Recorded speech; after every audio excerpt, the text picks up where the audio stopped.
सबसे पहले दृश्य को देखने जा रहे हैं। ये दृश्य है जब 40 दिन और 40 रात यीशु मसीह ने निराहार रहकर जंगल बियाबान में समय बिताया। और ये दृश्य है यीशु की परीक्षा।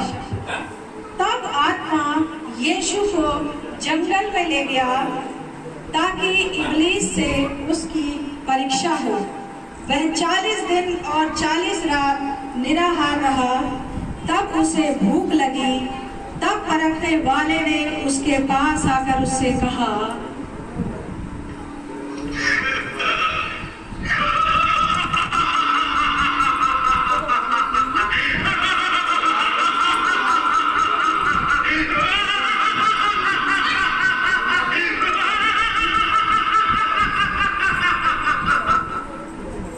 यदि तू परमेश्वर का पुत्र है तो कह दे ये पत्थर रोटी बन जाए। तब यीशु ने उसे उत्तर दिया, मनुष्य केवल रोटी से नहीं परंतु हर एक वचन से जो परमेश्वर के मुख से निकलता है जीवित रहेगा।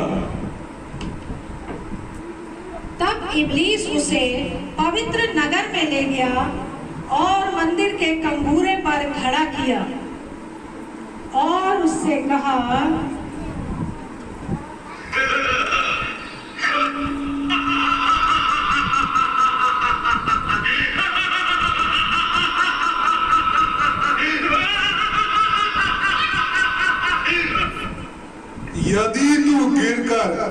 यदि तू परमेश्वर का पुत्र है तो अपने आप को नीचे गिरा दे, क्योंकि लिखा है वह तेरे विषय में अपने स्वर्गदूतों को आज्ञा देगा और वो तुझे हाथों हाथ उठा लेंगे। कहीं ऐसा ना हो कि तेरे पांव में पत्थर से ठेस लगे। तब यीशु ने उससे कहा, यह भी लिखा है तो प्रभु अपने परमेश्वर की परीक्षा ना कर। फिर इब्लीस उसे एक बहुत ऊंचे पहाड़ पर ले गया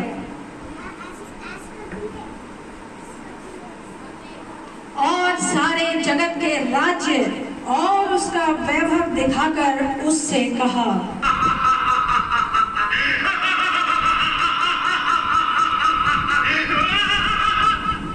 यदि तू गिरकर मुझे प्रणाम करे तो ये सब कुछ मैं तुझे दे दूंगा।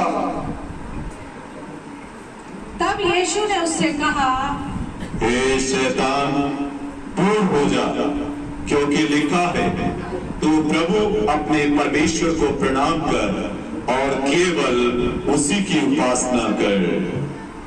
तब शैतान उसके पास से चला गया और देखो स्वर्गदूत आकर उसकी सेवा टहल करने लगे।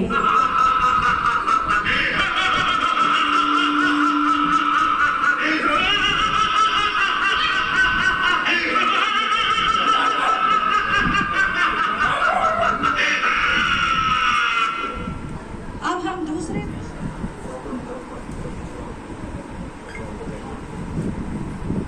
प्रधान याजक और प्रजा के पुरनिये काइफा नामक महायाजक के आंगन में इकट्ठा हुए और आपस में विचार करने लगे कि यीशु को छल से कैसे पकड़कर मार डालें। यहाँ ये षड्यंत्र को हमने देखा है। अब इसके बाद हम तीसरा दृश्य देखने जा रहे हैं। तीसरे दृश्य को देखने जा रहे हैं गतसमनी में प्रार्थना। तब यीशु अपने चेलों के साथ गतसमनी नामक स्थान में आया और अपने चेलों से कहने लगा, यहीं बैठे रहना जब तक मैं वहां जाकर प्रार्थना करूं। तुम यहीं ठहरो, मेरे साथ जागते रहो।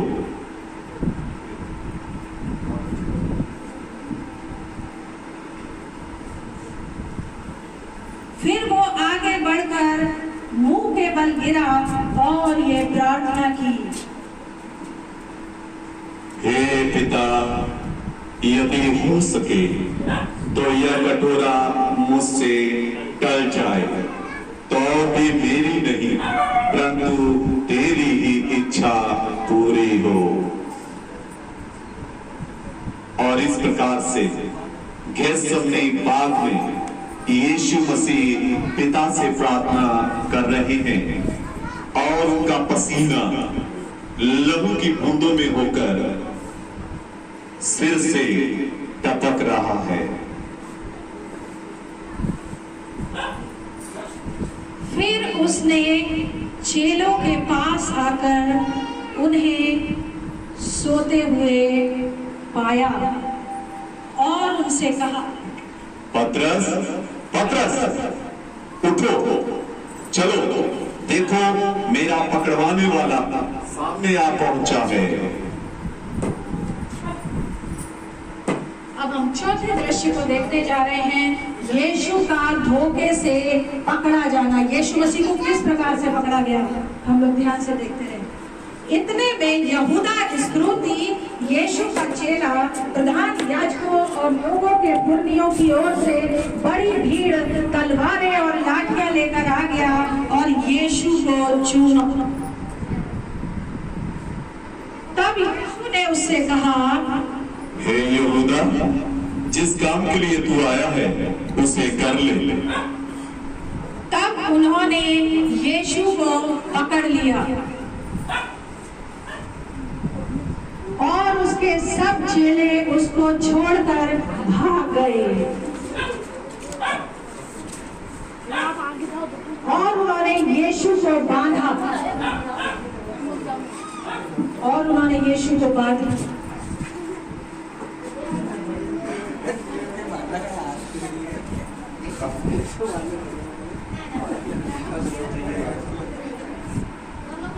और इस प्रकार से जब रोमी सिपाहियों ने, रोम के सिपाहियों ने जब उसको बांध लिया और उसको पूरी तरह से घसीटते हुए, मारते हुए उसे पिलातुस के पास ले जाने के लिए ले चले।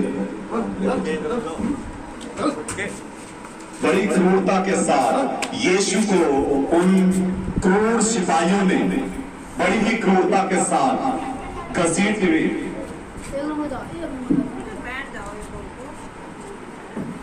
और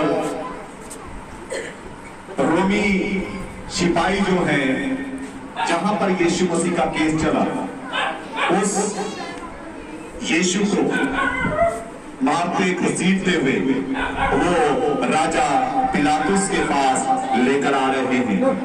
राजा पिलातुस के पास यीशु मसीह जी की पेशी हो रही है।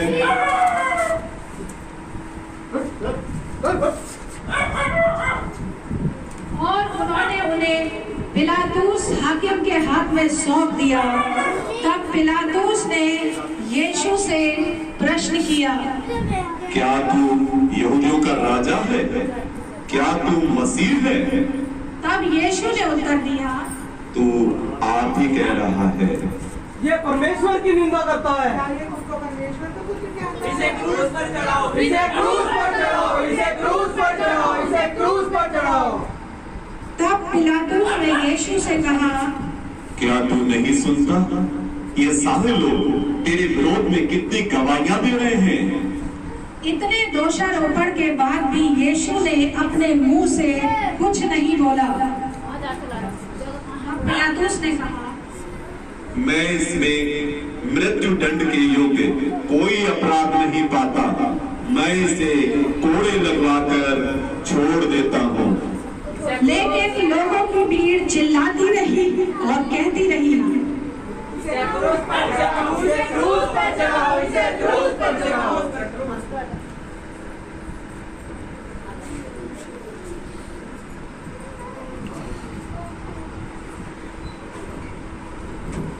तब सिपाहियों ने उसे किले में ले जाकर उसके चारों ओर बड़ी पलटन इकट्ठी की और उसको थप्पड़ मार मार कर उसको बेइज्जत किया और उन्होंने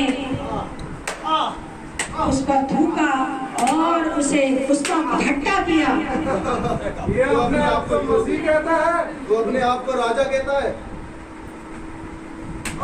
और इस तरह से रोमी सिपाही जो क्रूर सिपाही थे, जैसे हम कहते हैं पंजाब की पुलिस, ये उससे भी खतरनाक पुलिस रोमी साम्राज्य की यीशु को बड़ी बुरी तरह बेरहमी से इन सिपाहियों ने उसको मारा तथा उसकी पीठ पर 39 कोड़े लगाए।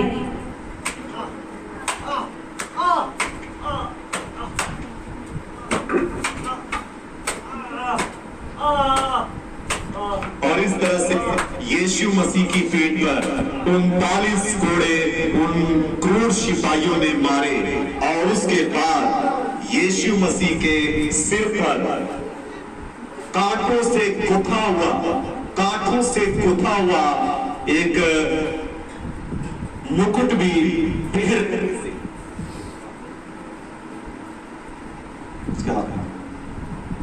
और बड़ी बेरहमी से यीशु के क्रूस पर कांटों का ताज रख दिया।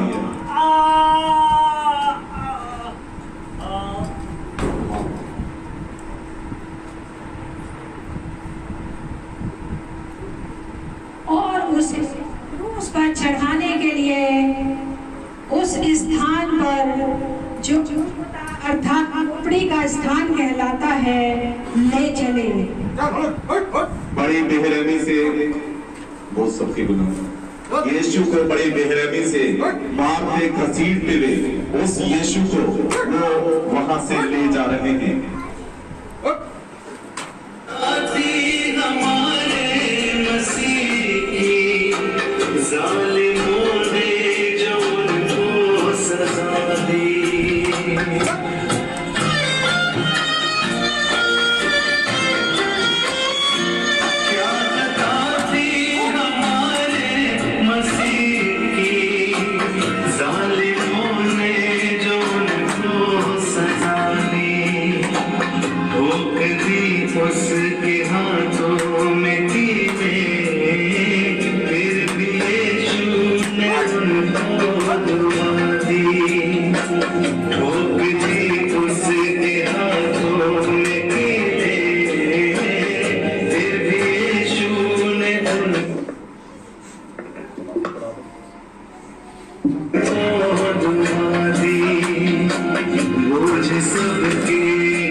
और उन्होंने यीशु को क्रूस पर चढ़ा दिया। उन्होंने यीशु के वस्त्र भी उतार दिए, यीशु के साथ पूरी क्रूरता की और उन्होंने यीशु के कपड़े भी उतार दिए और बड़ी पीड़ा देते हुए यीशु को क्रूस पर चढ़ाने लगे।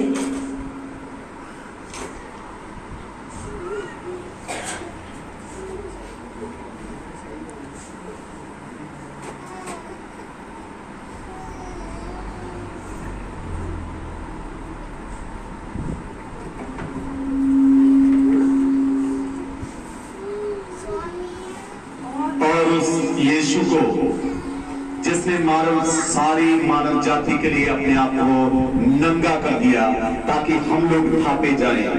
यीशु मसीह इस तरह से रोमी सिपाही उसको क्रूस पर चढ़ाने के लिए ले चले और इस तरह उन क्रूर सिपाहियों ने यीशु मसीह के हाथों में और पैरों में कील ठोक दिए।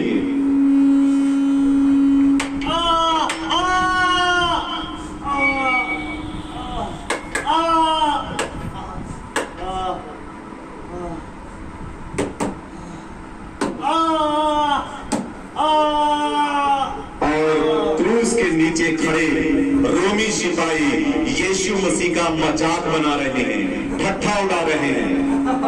वो अपने आप को राजा कहता है, तुमों को बहुतों को चंगा किया, जरा अब अपने आप को बचा के दिखा। राजा है राजा। यीशु मसीह जो भारी पीड़ा में थे और इस भारी पीड़ा के बावजूद भी यीशु मसीह ने अपने पिता से इन क्रूर सिपाहियों के लिए अपने पिता से क्षमा मांगी। हे पिता, इन्हें क्षमा करना क्योंकि ये कुछ नहीं जानते कि ये क्या कर रहे हैं। घोर कष्ट इस वक्त यीशु मसीह के शरीर पर है, शरीर से लहू बह रहा है क्योंकि रोमी सिपाहियों ने कोड़े मार मार के यीशु मसीह को खूनी कर दिया है। 39 कोड़े के साथ यीशु मसीह की बोटी बोटी नोच डाली उन क्रूर सिपाहियों ने और ये क्रूस की मौत यीशु मसीह ने सारी मानव जाति के लिए सही और इस तरह से यीशु मसीह ने अपनी आत्मा को पिता के हाथों में सौंप दिया। हे पिता, मैं अपनी आत्मा तेरे हाथों में सौंपता हूँ। और फिर यीशु ने सर झुकाकर अपने प्राण त्याग दिए और सिपाहियों ने उसकी फसली में भाला मारा।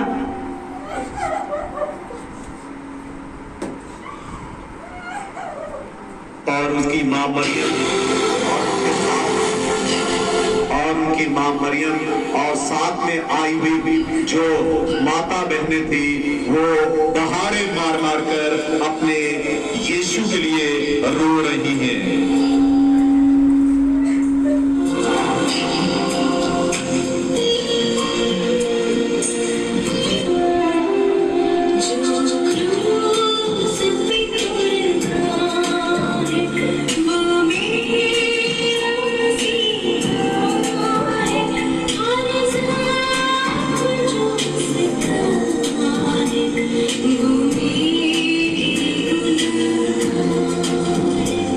Oh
मसीह ने उस हमारी सारी यूथ टीम की ओर से आप सभी को जय मसीह की।